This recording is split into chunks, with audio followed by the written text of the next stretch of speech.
again. I'm just going to read the first chapter of Michael MORPURGO's My Friend Walter. It's part of our Tudor topic, so I hope you're enjoying all the videos. My Friend Walter. Chapter 1. Before I tell you about the postcard, I had better tell you something about me. My name is Elizabeth Throckmorton, and I'll be 11 on my next birthday. Auntie Ellie, you'll meet her later, calls me her china doll on account of my pale skin and straight black hair. I'm small for my age, so people at school think I'm feeble and fragile, which I'm not. I don't talk much, so they think I'm unfriendly, which I'm not. I just get on better with myself than anyone else, that's all. Around me, at home, there's my family. First, there's Father, who's a farmer. Father treats me like a boy. I think he's always wanted me to be a boy, really. Then there's Mother, who's always busy. If she's not out on the farm, she's scurrying about the house with a broom or a pile of dirty washing. She never stops. She doesn't seem to have time to talk to me much these days, not since little Jim was born.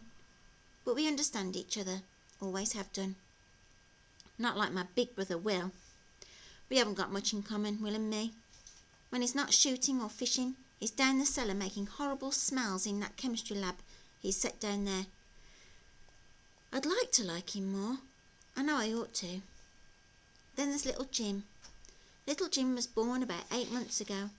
He always needs feeding or changing or picking up or mopping up. I spend a lot of time looking after little Jim. But he doesn't seem to appreciate it. He loves to pull my hair out by the roots or tear my ears off whenever he can. He never does that to Gran. Gran's been living with us in the house for as long as I can remember. She's nearly 80 now.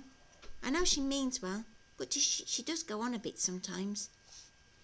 I suppose you could say that it was an ordinary sort of a morning in our house the day the postcard came. The toast burnt, and Father shouted and spluttered with his mouth full of cornflakes. I was giving little Jim his breakfast. Mother was trying to rescue the toast and see to Gran's boiled egg, all at the same time. Will was in the bathroom. He's always down last. Humph is our black and white sheepdog with a killer instinct for letters and postcards, and it was Humph that heard the postman first. He rose with a terrible growl from his catching position under little Jim's high chair and fairly flew out of the kitchen door. He returned seconds later, his tail high with triumph, a postcard in his mouth, wet and punctured as usual. Mother told him to drop it. Humph looked at her blankly, pretended not to understand. He had learned that if you hold out long enough, you get one of little Jim's rusks in exchange for the post, and sure enough, he got one this morning. "Well, I'm blowed," Father said, picking the postcard off the floor. "What do you make of this, then?" "Of what, dear?" said Mother, wiping her hands on her apron and coming to look over his shoulder. "Can hardly make it out," said Father, peering at it closely. "It's funny writing, don't you think? Anyway, seems we're all invited to some sort of family reunion. Never heard of such a thing, have you?" "What's it say?" I asked, looking at the picture on the back of the postcard. It was the Tower of London, with a beefeater standing outside looking very serious. It says, "To the family Throckmorton." That means you too, Jimmy. Little Jim waved his arms up and down like a tin drummer boy and then rubbed his soggy rusk in his ear. It says, "You're invited to attend a grand reunion of our family to be held at the Tower of Hotel London on the 14th of July at noon. Have your name writ upon you so we may know one another." Very mysterious, said Mother. I wonder who sent it. Can't spell, whoever it is. Should be written, not writ. And it's not signed at all. Just look at the writing, Bess. It's worse than yours. And she turned the card round to show me. The handwriting was all squeezed up and tall. I could hardly read a word of it. Rum business, if you ask me, said Father. Could be a hoax for all we know. Nonsense, Mother said. People have family reunions all the time. Oh, I think it's a lovely idea. I'd love to go. But the 14th? I think something's happening on the 14th. and she went over to look at the calendar by the phone. Oh dear, I thought so.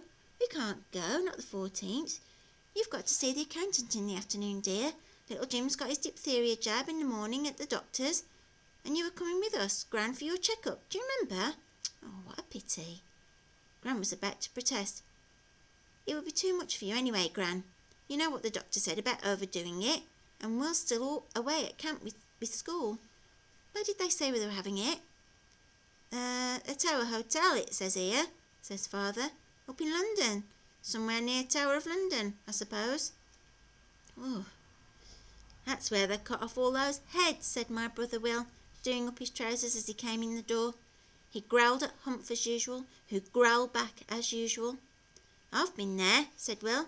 I've seen the very place where they cut off their heads. I've seen the axe, sharp as a razor it was. Mind you, one of them beef-eaters said it sometimes needed 3 or 4 swipes if your neck was a bit thick.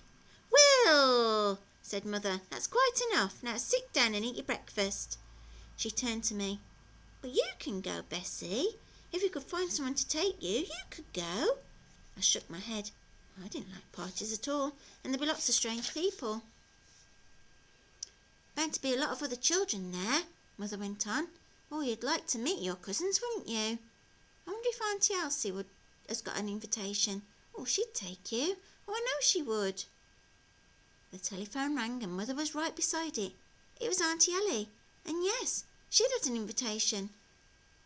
No, hers wasn't signed either, and yes, she'd take along anyone who wanted to go. Everyone told me I should go. Nothing ventured, nothing gained, said Gran. Be interesting, said Mother. So I went. As it turned out, the party wasn't a bit interesting, not to start with anyway. Once at the hotel, I trailed around after Auntie Ellie through the sea of relations that I'd never met who peered at the name on my label. As the invitation had said, everyone wore labels so we could find out who we all were, and they asked me where I lived and where the rest of my family was and where I went to school and what hobbies I had. I would tell them I liked reading books and painting pictures and following butterflies. For some reason, that seemed to make them laugh. Can't think why.